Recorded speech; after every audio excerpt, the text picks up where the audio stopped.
So hi guys, I just wanted to go over Beegraphy a little bit and how you might be able to use this to work with your data if you decide not to use Fusion. So I'm going to start with a number constant just to, and I'm going to just copy it and then paste this 4 times so that we have 4 inputs. But of course, if your inputs are more than 4, you can use more than 4 numbers here. I'm just going to make up some random numbers here just to show you how you might want to use this data. So I've got 4, 5, 2, 7, and let's try 4, 15 or something like that. So I've got 4 numbers here. And the way you might want to use this is first you need to dump this into some type of spreadsheet or list. What you're going to need is something called list merge.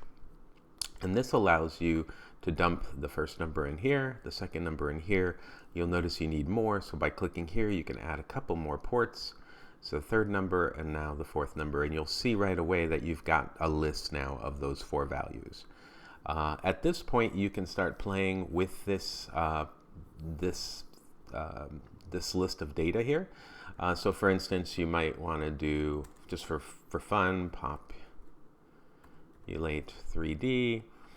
Since we have 4 numbers here, I'm just going to make a number constant that has the number 4, because that's how many pieces of data I have. But if I had more, you would change it.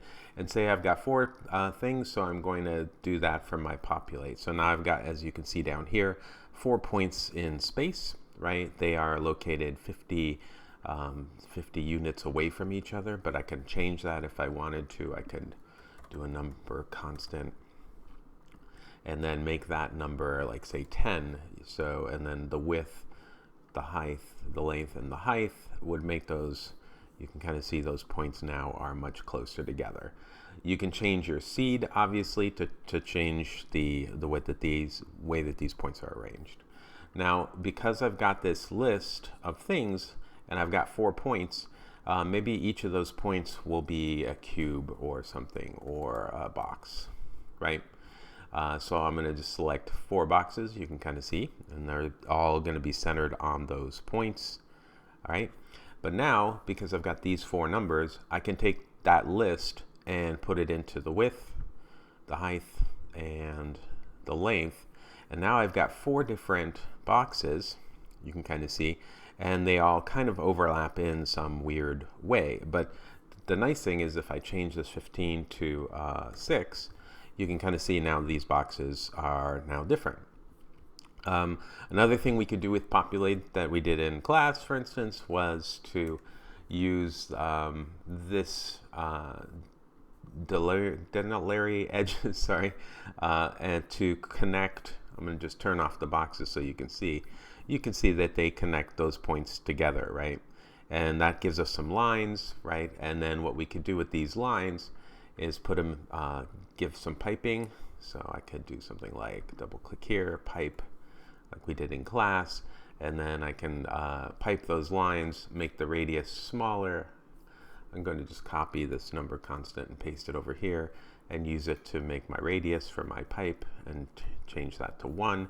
And now you can see that I've got like these pipes in a smaller fashion. And then if I show the boxes, I now have this system set up here.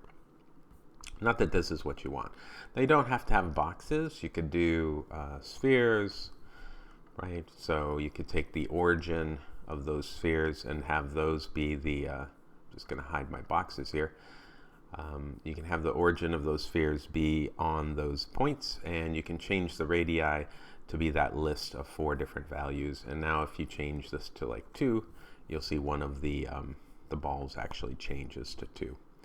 Now we currently have these really tightly put together in this this area by 10, but if I make that 20, those circles now go further apart. You can kind of see it right there.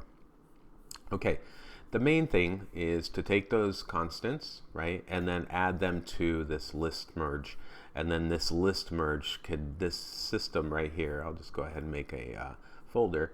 This system now creates the 4 values that you could use for all kinds of different things that we had done in class before. I hope this helps, and I hope you're able to to make some interesting looking things that you can export as a family of 5 different objects. Good luck.